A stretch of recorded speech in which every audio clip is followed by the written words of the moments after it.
Revenge is a dish best served cold, and Naofumi delivers it at Arctic temperatures. Hello my friends and welcome to another review of the Rising of the Shield Hero, and I can honestly say this was, without a shadow of a doubt, the most satisfying episode of the entire series.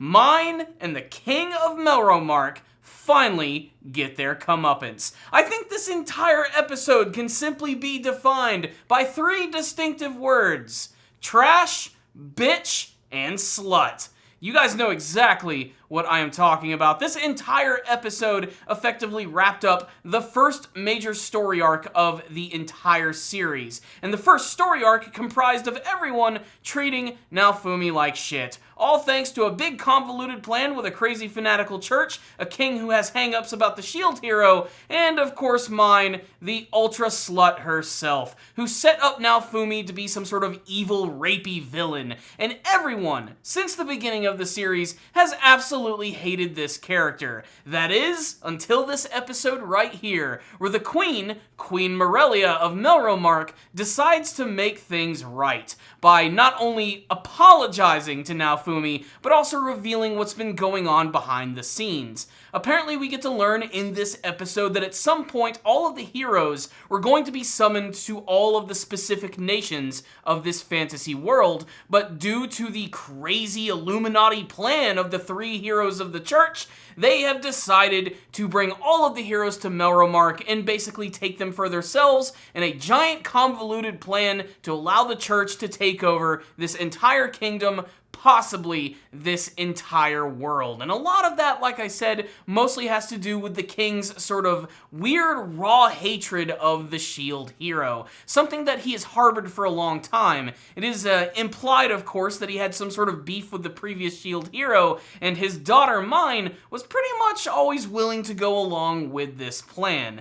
But what made this episode all the more satisfying, of course, is that the Queen initially was going to basically kill Myne and the King. They were going to go under the guillotine and they were going to have their heads chopped right the hell off. And you know what? Unlike Naofumi, who was feeling a little remorseful about all of that, I think I would have been fine with this decision, but the punishment that he comes up with might be even better. Most of this episode follows Naofumi as he's recovering from his big battle with the Pope, where he literally had to sleep for about a month in order to recover his strength. When he awakens, he finds the Queen, who reveals everything and gives him the opportunity to participate in this big trial, where they actually use those weird sort of slave curse marks on Myne in order to get the real answers out of her, where they ask her these leading questions, where of course she lies every single time and always gets a big electrical shock, which again, I think was really cathartic and really awesome to see.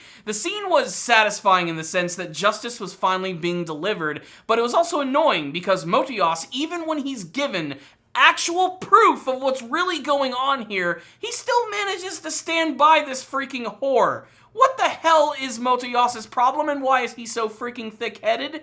That really has nothing to do with this review, but it eventually leads to a scene where it looks like both of these characters are about to die by the guillotine. This is something that Naofumi is seeing in his dreams, and rather than being elated over the fact that the people have screwed him over are actually going to be killed, he actually finds himself being a little sick to his stomach. Mostly because while Naofumi comes across as kind of a cold individual, he actually has a really big heart and seems to look out for a lot of different people, including the Queen. The Queen realizes that her husband and her daughter did really terrible things, and that might result in their deaths, and that's something that actually sort of hurts her a little bit too. While she seems to be doing it as a part of her duty, ultimately she had the plan where she was going to try and take her own life in bargaining for her husband and daughters. But before that can happen, Naofumi decides that another punishment is going to be more fitting for Myne and for the King. He decides that no, they will not be killed, they can keep their lives and their heads.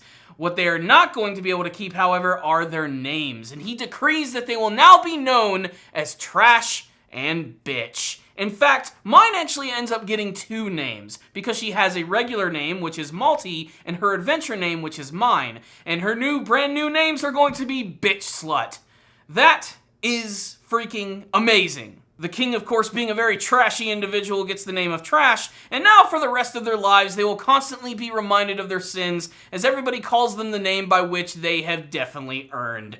This is a great scene, especially the way that Naofumi actually handles it the entire time, being surprisingly humble about it while also sort of reveling in the fact that he is sort of getting the perfect revenge against Myne and the king. I especially loved the big bit of dialogue that Naofumi had about Myne, where she was begging for her life for Naofumi to actually save her, and he realized that she wasn't being shocked because of that weird slave curse, knowing that her skin must be thick enough that even the guillotine itself would not be able to chop her head off. That was just icing on the freaking cake. It was solid. But again, aside from the fact that there is sweet revenge in this episode, this one also manages to have a surprising amount of heart, as now Naofumi is beloved by the people. They know the truth of what actually happened, and they realize that the shield hero is very humble and very heroic, and he's actually even managed to bring all of the other heroes together. In a sense, this is the beginning of the rising of the shield hero. The true adventure is actually about to begin, but there was a massive hurdle for Naofumi and his friends to overcome initially, and he couldn't do it alone. He needed Philo, he needed Raftalia, and he needed Melty. The scene at the very end with Melty thanking Naofumi for saving his sister and her father was honestly just one of the most amazing moments of the entire series. It was such a great make-you-feel-good moment that it almost brought a tear to my eye. It was really great, and it shows that, again, Naofumi really is looking out for the best interests of others and simply just wants to do the good thing. But if you ever cross him, he's gonna make sure that you know about it. Naofumi's not a bad guy. He doesn't wish for terrible things to happen to people, but he still wants them to be punished for their bad deeds, and he always wants them to remember that. And by giving these characters these titles such as Trash and Bitch Slut is funny, and it also just gets me so excited for the future of the series, for whenever these characters appear on screen, they're always going to refer to them as that. Whenever Myne appears, she's just gonna be the bitch, or the slut, and that is freaking hilarious. I'm sure it's going to lead to a lot of great scenes, but ultimately this episode has got me really excited for the future of the rising of the shield hero. As someone who does not read the light novel or the manga series, all of this is being introduced to me as I'm seeing it for the very first time, and this episode truly did feel sort of like the end of the prologue to a much larger story. Especially with a lot of the new stuff that we're actually seeing in the intro, I'm really curious to see where this story is going to be headed with all the new characters and new lands these characters are going to be exploring. It's kind of a shame that Melty isn't going to be continuing to join the group, but she has a lot to learn about what it means to be a queen of an entire country, especially one that can be so easily manipulated by people from the shadows.